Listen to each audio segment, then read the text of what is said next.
Today's a good day. Yeah. We thank God for today. Amen. Now today we want to touch on this topic, how to rebuild your marriage after infidelity. So first thing we want to touch on is transparency. So we want to deal with transparency where the offender is concerned. Yes. Right? Because we know that damages have been done. Yes. Now, we have to first understand these two words, transparency and honesty. Honesty is where the victim asking the offender certain questions, and the offender, they are being honest. You see? Yeah. Based on the questions that is being asked, they are answering it.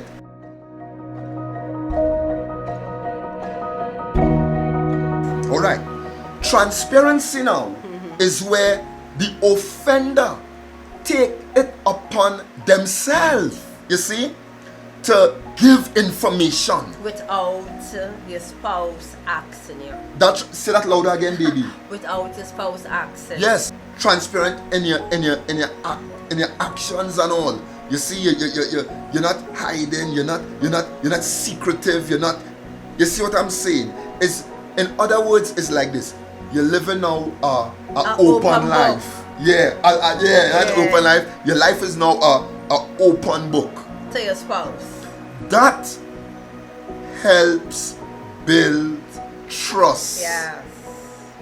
You have anything else to say, love? Yes. So it helps building trust, and it will also help the victim to feel comfortable. So the victim won't have to be wondering if their spouse is sneaking around. When you come and give that information to them freely, for example, after the offense has been done, you come in and let them know, okay, babes, this is what I'm doing today. This is the way I'm going. This is the time I plan to be back. So you're making your spouse feel comfortable. That's right. And their minds will be relaxed, that they don't have to be wondering, I wonder where he going, I wonder where she going. No, you want them to feel comfortable. It might sound bad, even if it is a pick up somebody down the street.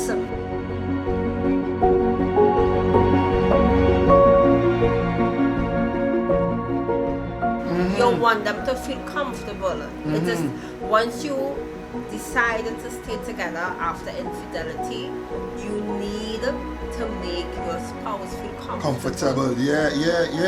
No, hello. Is work you have to put in. Work. Because you break that trust. You break that trust. So it's not hearing us today and saying with all of that I have to do. Yes. Hi. Because remember, you all have decided to stay together. Yeah. Yes? And what you are doing now, you are rebuilding after infidelity. And rebuilding is not just work, but a lot of work. And rebuilding takes time. Thank you, love. So, don't put a time span to how you think your partner should get over to break up. How long it should take. Yeah. You, the offender, don't say like, oh gosh, that was 2 years ago. Let me tell you something. It have people who have been dealing with it for over 10 years. Yeah. So you don't put a time frame on it. I want to touch on this, love, right? This is a big problem that we have seen, right? Especially in our time of counseling individuals who have went through infidelity, and it is Mr. Phone. You would hear either the husband or either the wife would say, well, to any time my husband get a phone call, he goes outside. Yeah. Or anytime my wife get a phone call, she goes outside. Hello. We cannot afford to operate like that if it is that we are rebuilding our marriage, our union. Because you have to remember this. If every time I get a phone call, I have to go outside, it means to say, or what it does, it tells your partner by your action you're hiding something. You have things to hide. And you are doing more damage than good. Yes. So if it is you have come a long way, both of you working on your marriage, and just this one phone call you got that day, you went outside, it have now rocked the foundation based on what you have built for the last 6 months. Yeah. Because it is work you have to put in. Go ahead, love. And it could send that building process you all have started backwards. Yeah.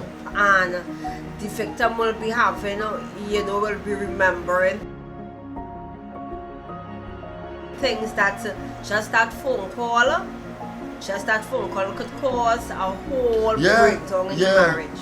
For the offender, again, something else. You have anything to say, love? No. For the offender, another thing that you have to look at is not to be defensive. Get this? Very important. You cannot be defensive. So if that incident have taken place, let's say a week ago, right? For some, because maybe there are those who have not gotten over it yet. It might be 2 years and on, and they have not gotten over it, and they keep asking questions about that incident. And if it is that the offender is not coming straight or always defensive, your partner will not heal. Because remember, you too, you are what? You want to what? To rebuild. You see, the marriage, to rebuild the union. So we have to do it together. Amen. If it is that your spouse ask you anything concerning that event, you cannot be defensive. Now get this now, very important. At times, the victim might ask the offender questions about it, and it might come across harsh. It may come across as if the victim is being disrespectful because of how they may ask, and but you, the person who have caused the pain, you have to remember that husband or wife, the victim, they are speaking from a broken heart. Yeah, a place of hurt. A place of hurt, their emotions, everything. And you now have to have patience. And you have to have patience. So they in your conversation, they may say something and it might not come across too nice in your ears. You, the offender, have to just let her pass, and deal with the question that have been asked. After that I don't want to really say heated moment, because it shouldn't be heated. It should be, but at times things could be heated, right? Nevertheless, even if it is heated from the standpoint where the victim is concerned, the offender must keep quiet, listen, and answer, not being defensive at all. After that meeting or time you all had that discussion, after that is all done away with, later on, the offender could come back to the victim and say, well, babes, we spoke about such and such earlier, and I find, you came across a bit, a bit harsh or hard, or, but I understand, but it is not for you to, to ever disrespect me, or, because why? We are building this together. What Hatibush is saying, healing is both for the offender and the victim. They want to know why and how. So you have to be in that place to be open to them. Say it all. Don't try to not want to talk about it, because we have put situations where it is the offender don't want to talk about it, they just want to leave it like that because talking about it will bring it. Okay, talk about it. Let us deal with it. Don't sweep it under the rug, because it will pile up, and nobody, the offender and the victim, will not be able to move on. Because every time you all think, you know, that you're moving forward, you're actually not, you're actually going backwards. Yeah, because the victim still hurting. Back the marriage. Yeah, the victim still hurting. Right, the victim still hurting, and the offender don't want to hurt the victim. Number one, you already did the act, you already heard them. They just asking questions. Baby, they just asking questions. No, that's a very good point you come there with. They just asking questions. Just, okay, say it. They ask you a question, answer them, because you're not answering them. You thinking you sparing their feelings, you are actually not. You hurting them more. Oh, yeah. So healing is both for the offender and the victim. Yeah. No. The reason why. No, this is serious. The reason why I wanted to stop you at a little point here is because what you said there, baby, was so profound. Was so, you know. No, and I just have to repeat it.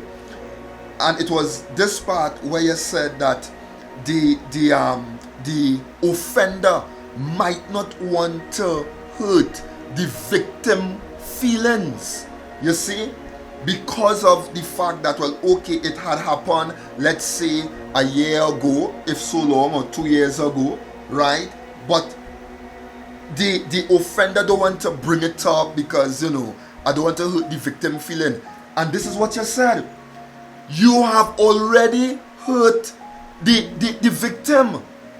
You see? Yeah. So when the offender feel or believe that okay, things good, you see, we growing. Yeah. Because the victim probably haven't brought it up for a little while. But the reason why the victim have not brought it up is because every time the victim look to bring it up, the offender is being defensive and shutting them down. Yeah. So there is still pain. Yeah. So in a case like that, we would advise that couple, you need to seek help. Counseling. You need to, that's right, you need to get counseling. And this type of counseling is not from a partner. Not from a partner or a girlfriend, you know, who also man problems or woman problems. And no. You need to get help from what I would say somebody who is experienced in dealing with these kind of situations. Yeah. So we want to talk to the victim, right? There's so much more we have to talk about, you know, but as I said, we have to have a part 2. So I want to talk to the victim now. You know, had to, my God, deal with this pain. Yeah. Right? Now remember, and I need to keep saying this, love. Remember, you all both have already made up your mind to stay together. Yeah. You all agree. That's right. You all agree to stay together, which means that you have forgiven your spouse. Yeah. You see? Very important. Now, if it is that you have forgiven your spouse, this is something that you also need to know. And what it is this: you cannot punish your spouse. And what do we mean by that? What we mean by that is this: you cannot punish your spouse from the standpoint of where number one, where sex is concerned, because there are situations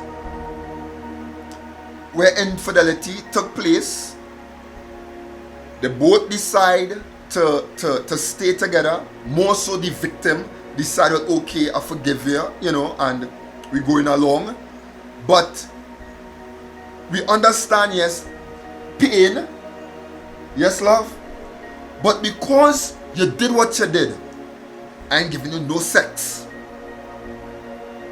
You see, I ain't giving you no sex as often as I used to do it before. Now, you might not say that to the person, Yeah.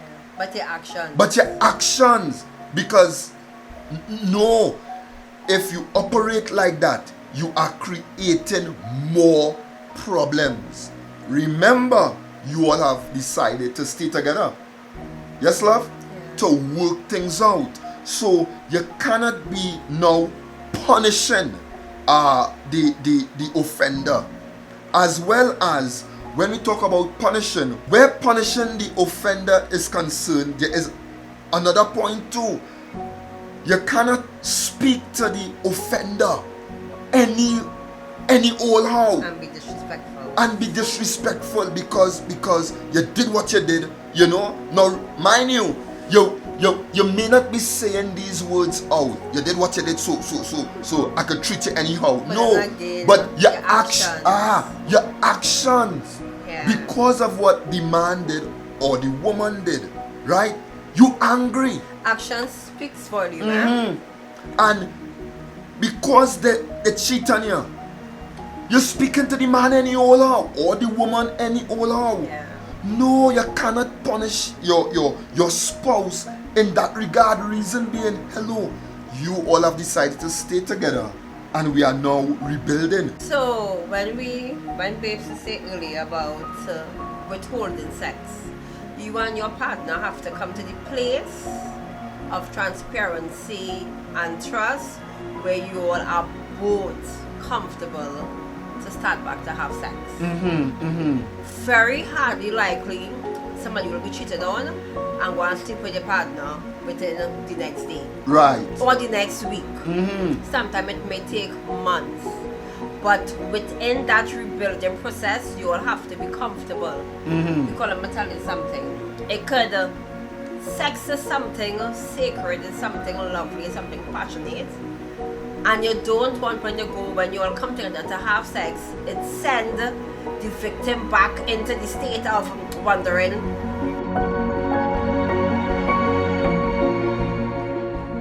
So don't be quick to jump into bed. Work on the problem at hand where there's transparency and trust. The bed will always come after. And punishing them from the standpoint of where you're talking to them any old how, right? And you're making them feel less of a person. Because what happened there, or what can happen and does happen very often times, is the offender, they take all this punishment because of the mere fact they know what they did. Yeah. You see? So rather than the marriage is being built, the love is being built, rebuilt, yes? The friendship and the union is being built. You are putting down the offender now. That's actually what happened. Yes. Because I in a position now where you did that now, you can't get off the hook so easy. Yeah.